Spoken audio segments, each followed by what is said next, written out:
Bom dia, igreja. Bom dia! Para quem não nos conhece ainda, eu sou o Ebert, filho do Cláudio e da Elisângela. Eles estão há bastante tempo na igreja. Essa daqui é a minha esposa, Tatiane Ramos. Estamos muito honrados e felizes de estar dando esse bem-vindo, especialmente porque hoje o Pedro Félix vai pregar, vai fazer sua pregação aqui com a gente. E o Pedro e a Hannah, eles têm uma participação especial na nossa caminhada de fé. Né? Eles nos adotaram há 3 anos atrás e nos ajudou, tirando todas as nossas dúvidas e nos amou até aqui. E isso é muito especial. Quero desejar um bem-vindo a todos os visitantes que estão assistindo a gente pela primeira vez. Que vocês se sintam acolhidos por todos, assim como eu me senti quando comecei a participar da igreja. Que esse seja o primeiro vídeo de vocês, de muitos. E é isso aí. Agora a gente vai ficar com louvor e logo em seguida com a pregação com Pedro. Para terminar, o Ebert vai fazer uma oração pra gente. Vamos lá. Então, Deus Pai é muito poderoso. Queria muito agradecer por essa oportunidade de estar na sua família. Obrigado pelo meu casamento com a Tatiane. Obrigado por ter quem nos ama. Obrigado pela minha família. Obrigado por estar nos protegendo nessa pandemia. Está sendo complicado, mas o Senhor tem nos protegido. E é isso, Pai. Obrigado pela vida do Pedro e de todos que estão assistindo. E que o Senhor o conduza e consiga nos ajudar através de suas palavras. Em nome de Cristo que eu te oro e agradeço. Amém. Amém. Minha fé não está firmada nas coisas que podes fazer. Eu aprendi a te adorar pelo que és. Dele vem o sim, o amém, somente dele, mais ninguém. A Deus seja o louvor. Se Deus fizer, Ele é Deus. Se não fizer, Ele é Deus. Se a porta abrir, Ele é Deus. Mas se fechar, continua sendo Deus. Se a doença vier, Ele é Deus. Se curado eu for, Ele é Deus. Se tudo der certo, Ele é Deus. Mas se não der, continua sendo Deus. Não o adoro pelo que Ele faz, eu adoro pelo que Ele é. Haja o que houver, sempre será Deus. Não o adoro pelo que Ele faz, eu adoro pelo que Ele é. Haja o que houver, sempre será Deus. Se Deus fizer, Ele é Deus. Se não fizer, Ele é Deus. Se a porta abrir, Ele é Deus. Mas se fechar, continua sendo Deus. Se a doença vier, Ele é Deus. Se curado eu for, Ele é Deus. Se tudo der certo, Ele é Deus. Mas se não der, continua sendo Deus.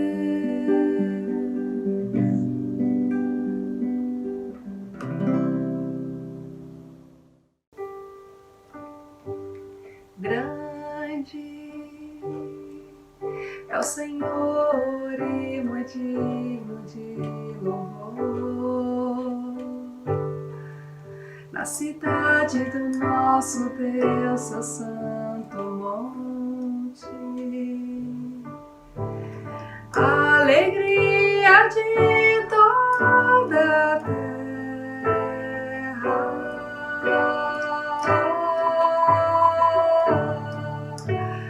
Grande É o Senhor em quem nós temos a vitória e que nos ajuda contra o inimigo. Por isso diante dele nos prostramos.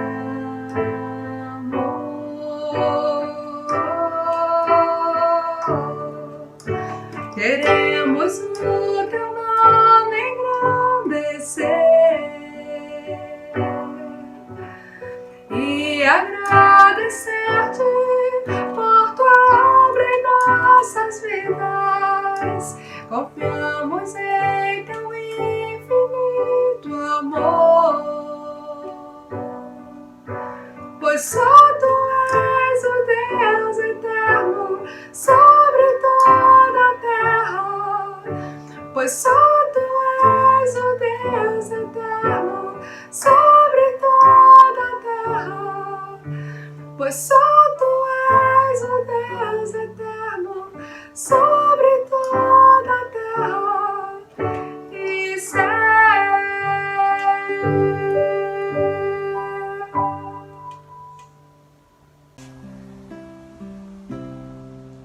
Quem encontra um amigo encontrou um tesouro, pois amigo é amigo na alegria e no choro.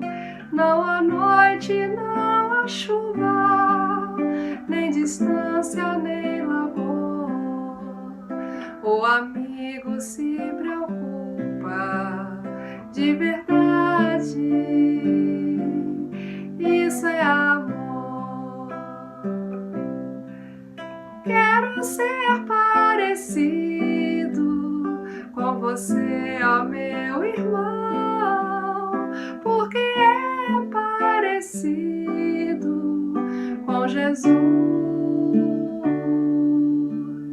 Ensinou-me o caminho, fez-me ver que o sentido pra uma vida é viver só pra amar. Vamos juntos nessa estrada, lado a lado, um por um, alcançarmos outras gentes. Desafio de Jesus. O amor é nosso lema, esperança para o mundo. A palavra, nossa espada, e a fé, nosso escudo. Quero ser parecido com você, ó meu irmão, porque é parecido com Jesus. Ensinou-me o caminho, fez-me ver que o sentido pra uma vida é viver só pra amar. Nossas mentes bem ligadas, se entregar de corpo e alma, pra servirmos um ao outro e ajudar, e aos outros também ajudar.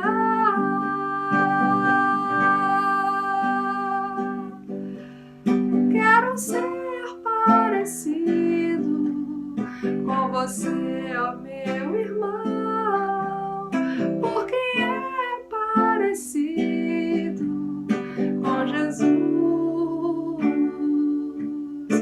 Ensinou-me o caminho, fez-me ver que o sentido pra uma vida é viver só para amar.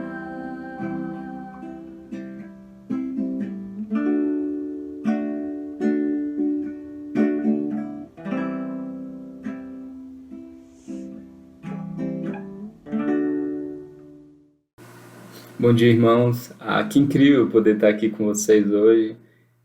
Sem dúvidas, eu gostaria de estar aí abraçando cada um, eu e a Hannah.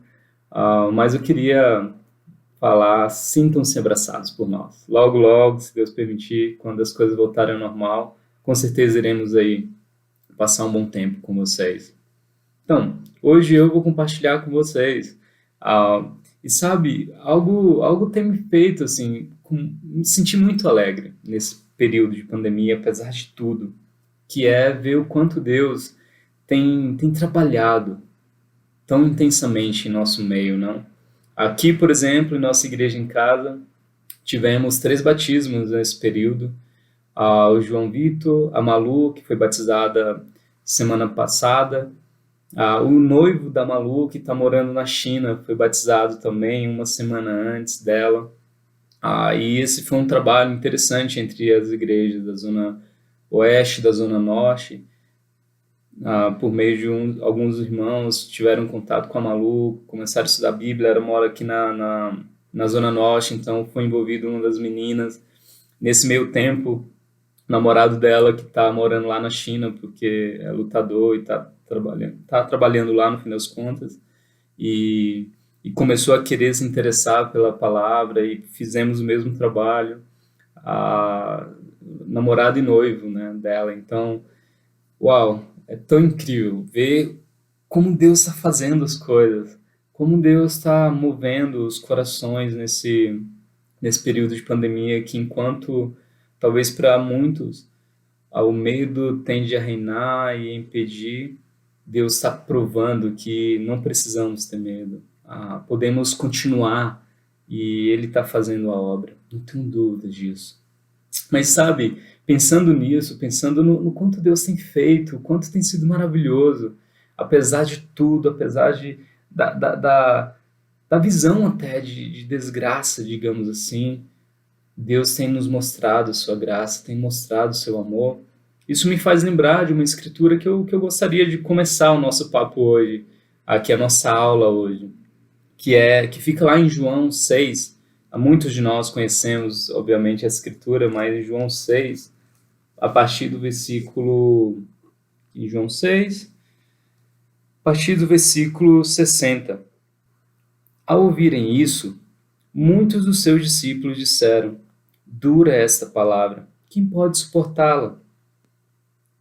Sabendo em seu íntimo que os seus discípulos estavam se queixando do que ouviram, Jesus lhes disse: isso os escandaliza? O que acontecerá se vocês virem o Filho do Homem subir para onde estava antes? O Espírito dá vida. A carne não produz nada que se aproveite. As palavras que eu lhes disse são espírito e vida. Contudo, há algum de vocês que não creem, pois Jesus sabia desde o princípio quais deles não criam e quem o iria trair. E prosseguiu: é por isso que eu lhes disse que ninguém pode vir ao Pai, pode vir a mim, a não ser que isso lhe seja dado pelo Pai. Daquela hora em diante, muitos dos seus discípulos voltaram atrás e deixaram de segui-lo. Jesus perguntou aos 12: vocês também não querem ir? Simão Pedro lhe respondeu: Senhor, para quem iremos? Tu tens as palavras de vida eterna. Nós cremos e sabemos que és o Santo de Deus. Sabe, irmãos, essa escritura chama muita atenção, principalmente no momento que a gente está vivendo. Aqui a gente vê Jesus lidando com algo tão profundo ali com os seus discípulos.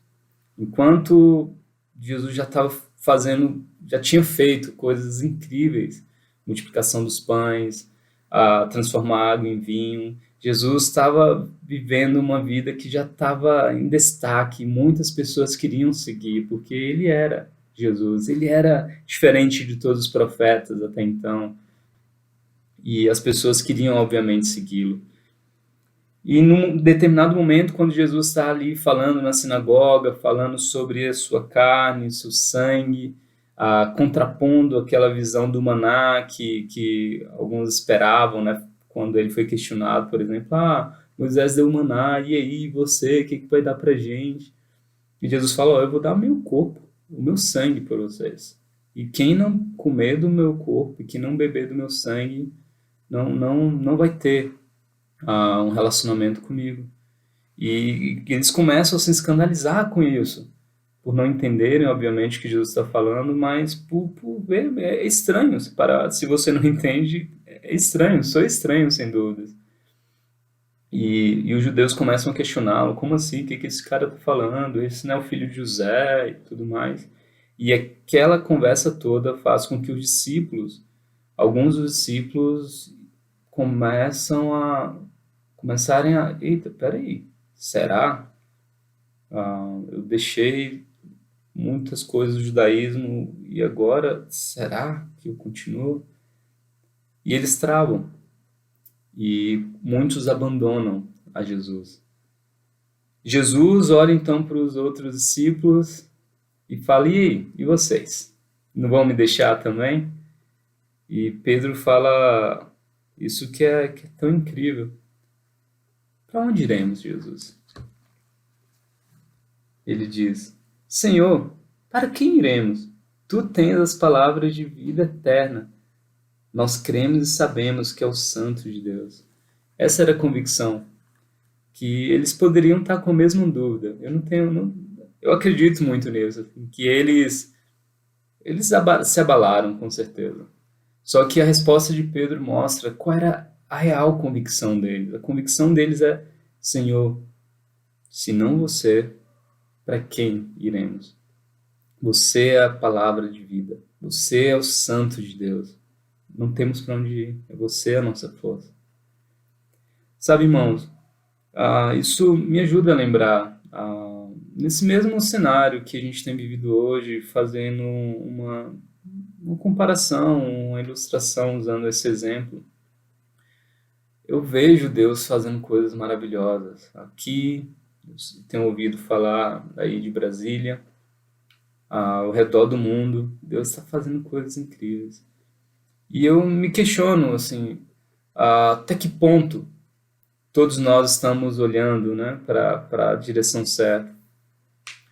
Imagino, eu, por exemplo, estou começando a errar a conta de quantas pessoas foram batizadas e quanto Deus tem feito. Mas uma coisa me preocupa também. E eu gostaria de encorajá-lo a pensar e a se preocupar com isso, que é, e quantos de nós possivelmente pode estar abandonando a fé nesse momento? Esse com certeza não é uma conta que eu gostaria de me perder. E eu tenho certeza que você também não. Então, realmente eu queria encorajá-los a pensar, e aí, quem à sua volta hoje está possivelmente deixando, está olhando por alguma razão para o chamado bíblico, para a vida cristã e sentindo isso como talvez um peso, como algo difícil de entender. Você tem se preocupado com isso? Ao mesmo tempo que eu coloco esse questionamento, o que Pedro fala aqui em João, ao expressar isso sobre Jesus, me mostra com muita clareza o que eu e você precisamos ter nessa caminhada. Precisamos ter a clara convicção de quem é Jesus, quem realmente é Jesus.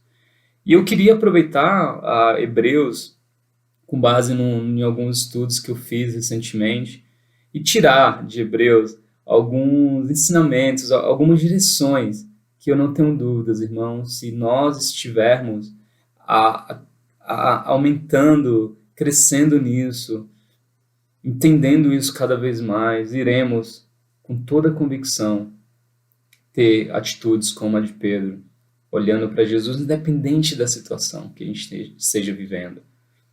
Queria, então, chamá-los lá em Hebreus. Vamos começar em Hebreus, capítulo 2, versículo 1, diz assim: Por isso é preciso que prestemos maior atenção ao que temos ouvido, para que jamais nos desviemos. Olha que incrível. A Bíblia chama eu e você a prestar atenção para que a gente jamais se desvie.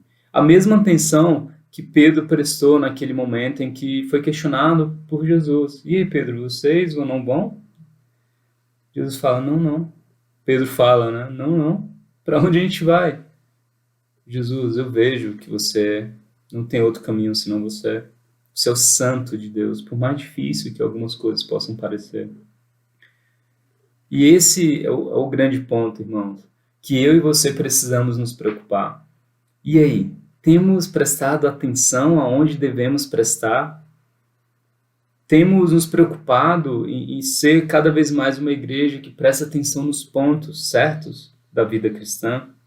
Aqui, no capítulo 1, a Bíblia fala, Hebreus também fala algo que com certeza está ligado a isso que a gente está falando. No capítulo 1, versículo 3, a Bíblia diz assim: o Filho é o resplendor da glória de Deus e a expressão exata do seu ser, sustentando todas as coisas por sua palavra poderosa. Era isso que estava no coração de Pedro. Jesus, você é a expressão exata de Deus. E sabe, a gente não quer perder isso.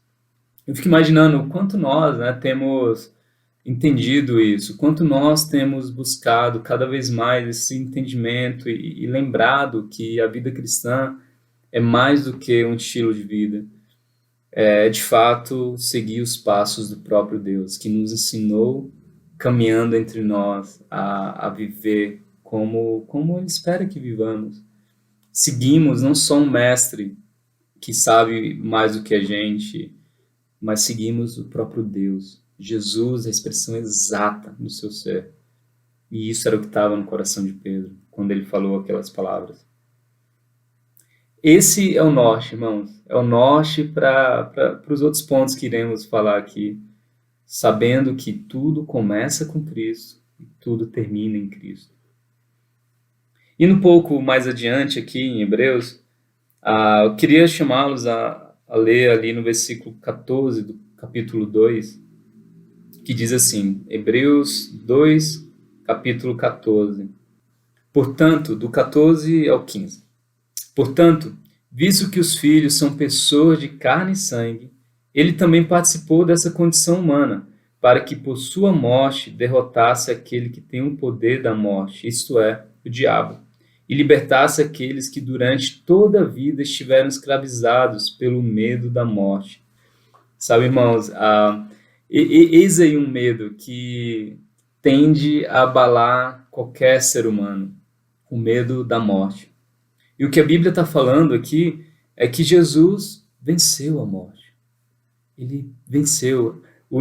Talvez não vou chamar de inimigo necessariamente, mas o destino mais temido de toda a humanidade, a morte, o fim de tudo, Jesus venceu. Jesus venceu para dar para mim e para você a perspectiva de uma vida eterna, a perspectiva de uma vida ainda mais incrível com Deus e sem a morte para nos atrapalhar a vivê-la intensamente. Eu fico imaginando assim, o quanto é difícil falar sobre isso no momento que a gente está vivendo. Tantas pessoas morrendo, tantas pessoas talvez ainda mais com medo da morte do que antes. Alguns de nós temendo perder parentes, alguns de nós temendo, inclusive, passarmos nessa vida.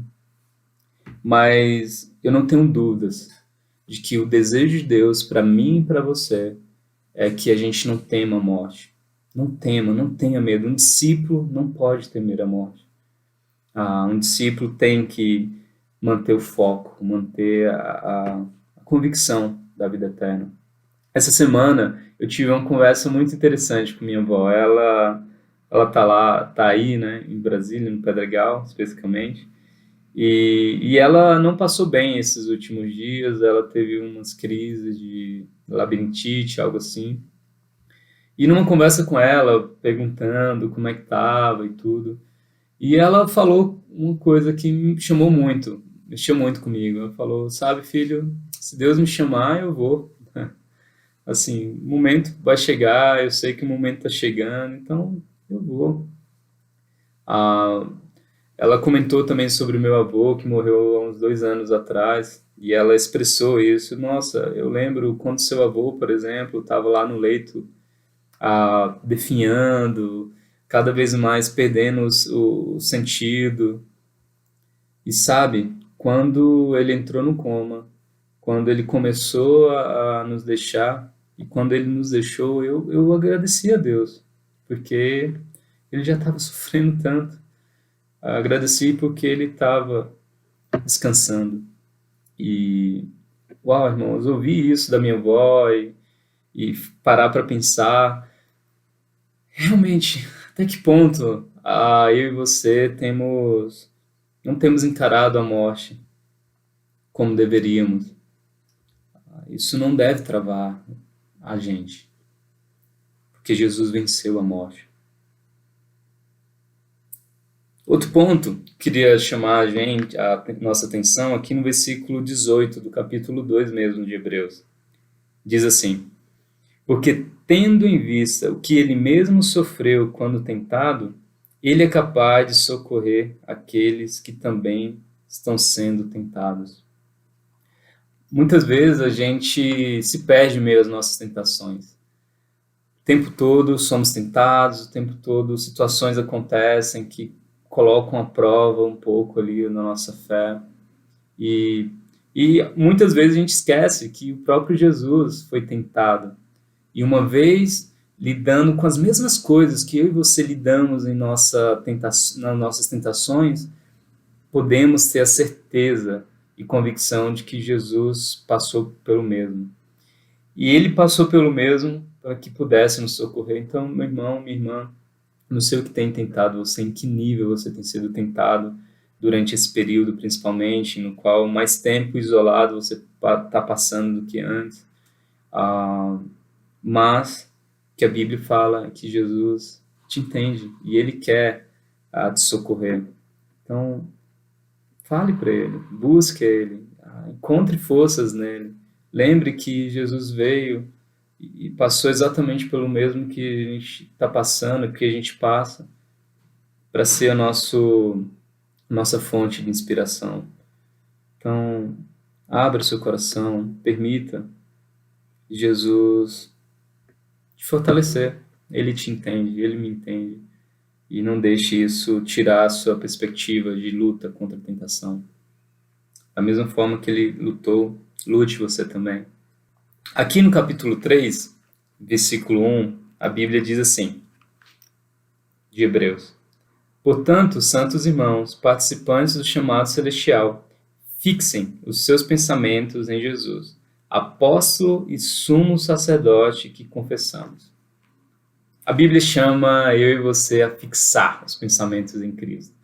E isso é uma maneira, não tenho dúvida, de ajudar a gente, inclusive, em nossas tentações. Jesus é o que nós precisamos para fixar a nossa mente, simples e puramente. E como fixar? A Bíblia, lá em Colossenses 3, do 1 ao 2, fala também algo parecido. Busca os pensamentos do alto, fixa os pensamentos onde Jesus está sentado à direita de Deus. Fixar, com certeza, é mais do que ouvir, falar, aprender. Fixar é cravar, é ter intenso algo em você. E o que a Bíblia está falando é fixe seus pensamentos em Cristo. Recentemente, eu tomei uma decisão nos meus tempos com Deus. Eu falei, uau, eu quero ler e fixar o máximo que eu posso. E o meu exercício foi basicamente a cada capítulo, inclusive eu fiz isso com o livro de Hebreus, a cada capítulo lido, eu fazia um exercício de lembrar os capítulos anteriores e as palavras, e as escrituras-chaves, e o ponto-chave do que estava falando nos capítulos anteriores. Então, quando eu ia começar a ler o meu tempo com Deus, eu lembrava, capítulo 1 fala sobre isso, capítulo 2. E sabe, irmãos, isso me ajudou tanto, porque eu comecei a dar um passo, digamos assim, maior nos meus tempos com Deus, fixando mais. Não sei, talvez, como você pode fazer. Talvez você pode tentar fazer a mesma coisa e usar isso, né? Não só como uma ferramenta de memorização em si, mas de uma maneira que vai te ajudar a ter mais convicção, a ter mais força para lutar, para aprender de Deus, para para conhecê-lo, para lidar com suas tentações. Talvez escrever na parede, alguns fazem isso de forma muito bonita, até escrever num bloco de notas, eu não sei. Mas pense aí, o que você pode fazer hoje para fixar mais os pensamentos em Cristo? O outro ponto que eu queria chamar vocês é aqui em capítulo 5 de Hebreus, no versículo 8.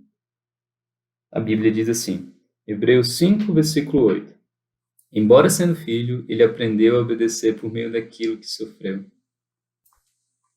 Sabe, irmãos, muitos de nós podemos estar olhando com os olhos errados, da maneira errada, o sofrimento.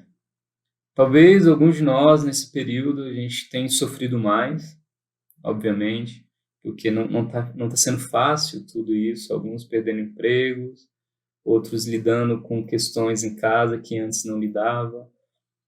Essa própria questão, o próprio isolamento, ficar em casa é difícil. Mas sabe, o sofrimento ele tem um papel. E o papel na nossa vida, que o sofrimento vai fazer com a nossa vida, é o mesmo papel que o sofrimento fez com a vida de Cristo. Ele aprendeu a obedecer por meio do que ele sofreu. O que isso significa, afinal de contas? Isso significa que Jesus, o tempo todo em que ele estava sofrendo, ele encontrava a oportunidade de se voltar para Deus. Por exemplo, olha aí para o Getsemane. Enquanto Jesus estava sofrendo ali, sabendo que ia ser traído logo logo, olhando para o lado e vendo os discípulos dormindo e não dando ali o apoio que ele precisava. Imagina o sofrimento dele, suando sangue, como a gente vê o relato de Lucas. E mesmo assim, Jesus, em meio a todo aquele turbilhão de sofrimento, que possivelmente eu e você jamais iremos passar nessa intensidade, ele fala para Deus, que não seja feita a minha vontade, mas sim a tua vontade, Pai. Irmãos, é exatamente isso que o sofrimento tem como papel em nossa vida. Se nós olhamos com os olhos corretos. O sofrimento quer fazer de mim e de você mais obedientes a Deus. É esse o desejo de Deus com o sofrimento. Então, é difícil falar isso, mas eu queria te encorajar a apreciar o sofrimento. Aprecie mesmo. Talvez você não possa pedir, Deus, me ajuda a sofrer. Talvez sim, para alguns, não sei. Mas, quando o sofrimento vir, aprecie. Pense no quanto esse momento vai te ajudar a ser mais parecido com Cristo e a ser mais obediente, a se render mais aos pés da cruz. Então esse é o ponto que eu queria animar você. Sofrimento e obediência andam juntos. Outro ponto que com certeza como igreja é tão importante nos atentarmos, fica lá vamos ler no capítulo 3 de Hebreus e depois vamos pular para o capítulo 10. Aqui no capítulo 3, versículo 12 ao 14, a Bíblia diz assim, cuidado, irmãos, para que nenhum de vocês tenha coração perverso e incrédulo, que se afaste do Deus vivo. Ao contrário, encorajem-se uns aos outros todos os dias durante o tempo que se chama hoje, de modo que nenhum de vocês seja endurecido pelo engano do pecado. Agora no capítulo 10, a partir do versículo 24, apeguemo-nos com firmeza à esperança que professamos, pois aquele que prometeu é fiel. E consideremos uns aos outros para nos incentivarmos ao amor e às boas obras. Não deixemos de reunir-nos como igreja, segundo o costume de alguns, mas procuremos encorajar-nos uns aos outros ainda mais quando vocês veem que se aproxima o dia. Esse é um chamado claro para a igreja. O chamado de olhar para uns aos outros, de entender a importância de encararmos os uns aos outros. O quanto eu e você temos, em meio a tudo isso que a gente tem vivido, olhado um para com o outro, perseverado nessa prática, nesse desejo de ver meu irmão e minha irmã crescendo, sendo encorajado, sendo incentivado. Tem sido algo latente em nós hoje.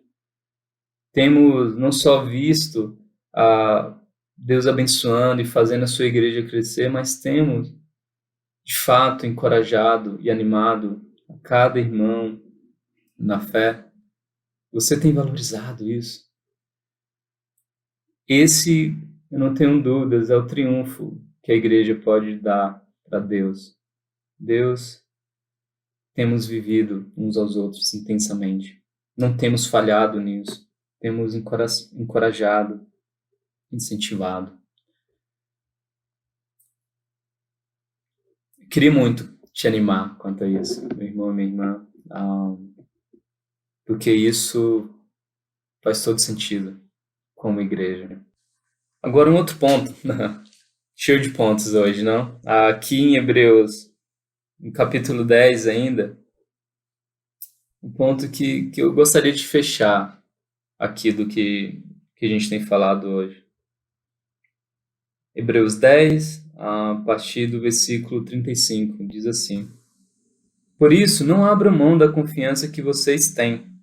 Ela será ricamente recompensada. Vocês precisam perseverar, de modo que, quando tiverem feito a vontade de Deus, recebam o que Ele prometeu. Pois em breve, muito em breve, aquele que vem virá e não demorará. Mas o meu justo viverá pela fé. E se retroceder, não me agradarei dele. Nós, porém, não somos os que retrocedem e são destruídos, mas os que creem e são salvos. Irmãos, Deus espera de mim e de você o mínimo, que é, tenha convicção. Tenha convicção de ir até o fim. Não seja dos que retrocedem e são destruídos, mas dos que creem e são salvos. Naquele contexto em que a gente leu de João 6, Jesus, a Bíblia fala que inclusive Jesus sabia quais não criam, quais aqueles não criam nele. E eu não tenho dúvidas de que Deus ele deseja que eu e você tenhamos uma crença profunda nele, que nós estejamos seguindo ele não para ganhar coisas, não para talvez ter uma vida mais tranquila e coisas assim, mas que nós, independente do que aconteça, não vamos retroceder na caminhada. Não vamos desistir, desviar o nosso olhar. Foi exatamente isso que aconteceu naquele contexto. Quando começaram a questionar, opa, peraí, mas será? Mas isso em minha vida, eu deixei tanta coisa, tantas práticas que me agradavam no judaísmo para seguir a Jesus, e agora estão falando isso, realmente, será que faz sentido? E muitas vezes, quando somos tentados a desviar, é exatamente coisas assim que passam no nosso coração. Será que faz sentido isso? A me abster de tanta coisa boa, prazerosa que o mundo dá, faz sentido ir até o fim. Faz sentido entregar o coração, mesmo que você não entenda.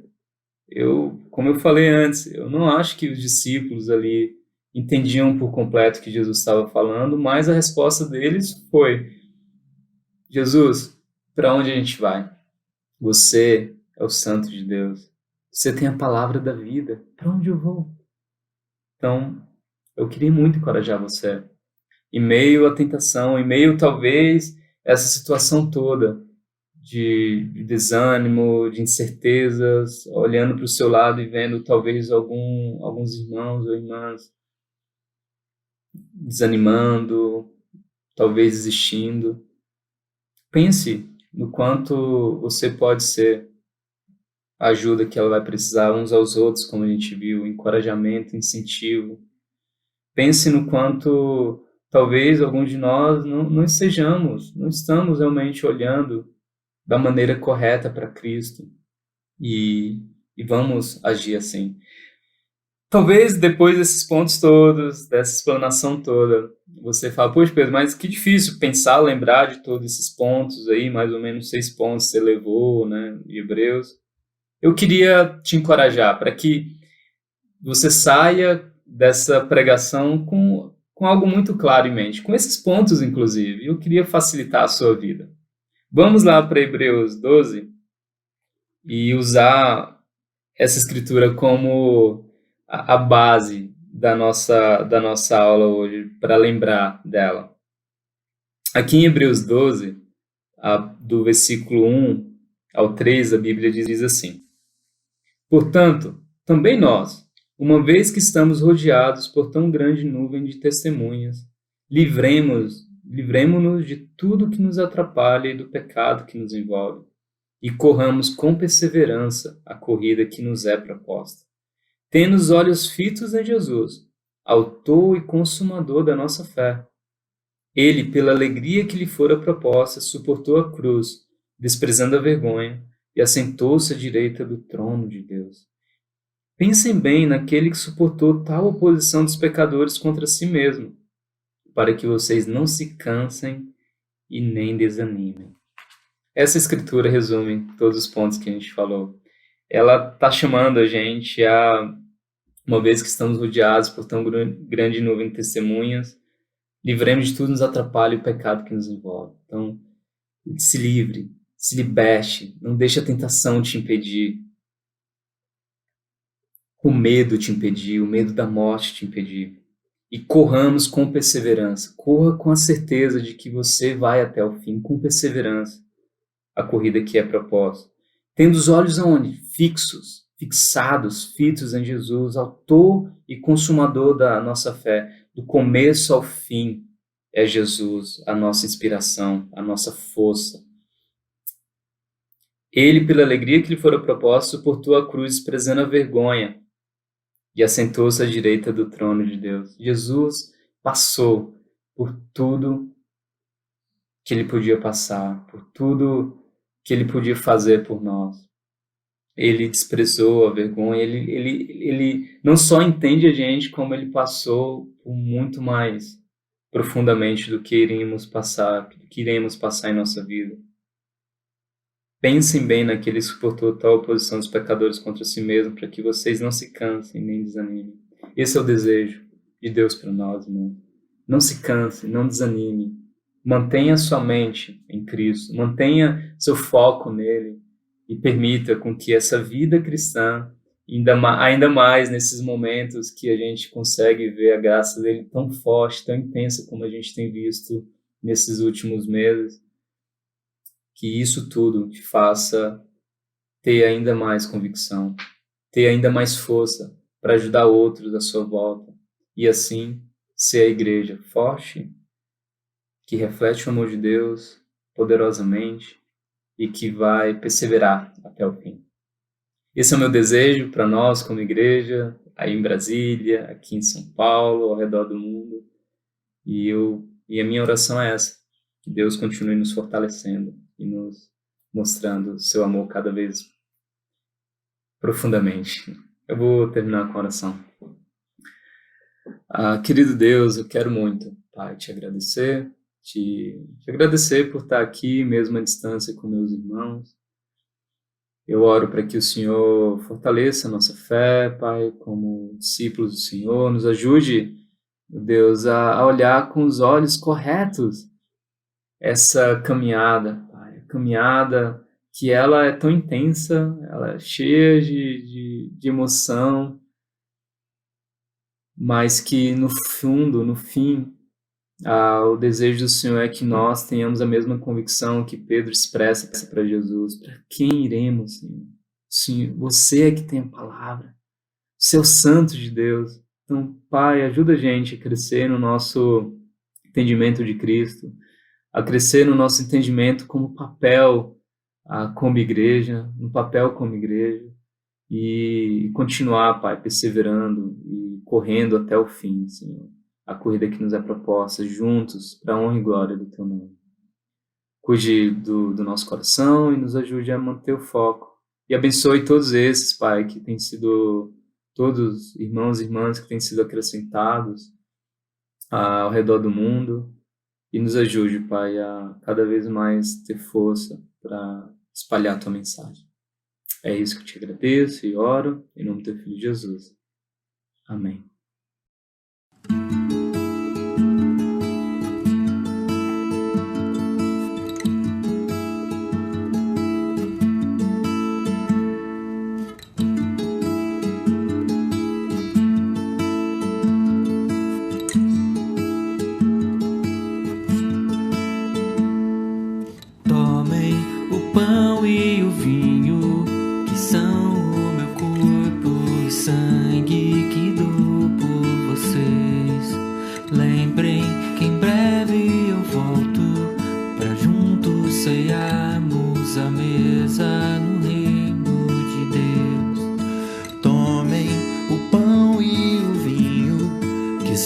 o meu corpo e sangue que dou por vocês.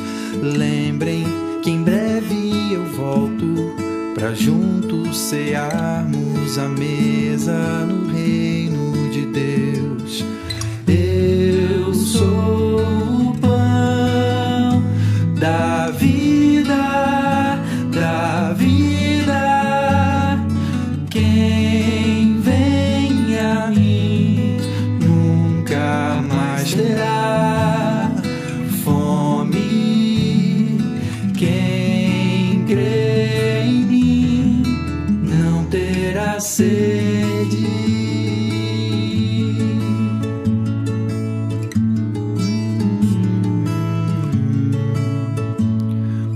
Tomem o pão e o vinho, que são o meu corpo e sangue que dou por vocês. Lembrem que em breve eu volto pra juntos cearmos à mesa no reino de Deus. Venham a mim os cansados, e eu lhes darei o alívio pra alma, e eu lhes darei o meu descanso.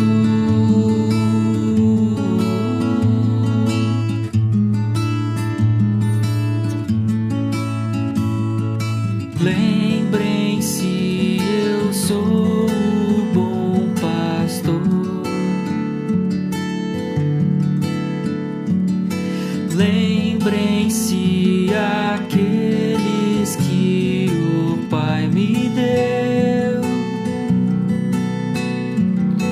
Tem a vida eterna e não perecerão. Estão em minhas mãos e não se perderão. Por meu sangue derramado, os pecados são perdoados. O meu corpo sim é dado por vocês, por vocês. Meu sangue derramado, os pecados são perdoados. O meu corpo sim é dado por vocês, por vocês, por vocês.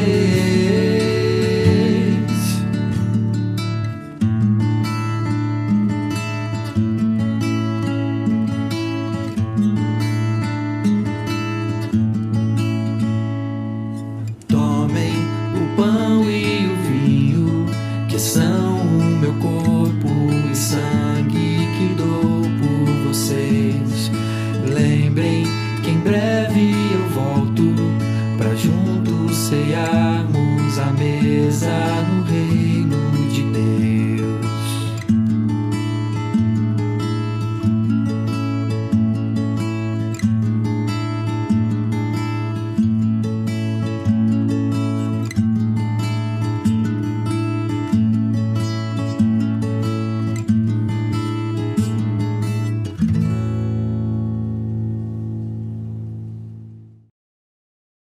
Olá, irmãos! Que saudade de todos! Obrigada, Pedro, por nos encorajar com a palavra de Deus. Gostaríamos de pedir orações de toda a igreja pelo processo que iremos iniciar em agosto, o nosso planejamento estratégico para os próximos 5 anos. Esse será o 3º ciclo de planejamento que fazemos como igreja, um momento de avaliar o que temos feito e de sonhar com o que queremos em 2025.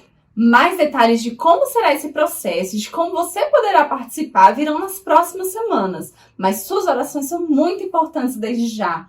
Uma ótima semana a todos e que Deus os abençoe. Incomparável Rei, a ninguém adorarei, senão a ti, ó indescritível, e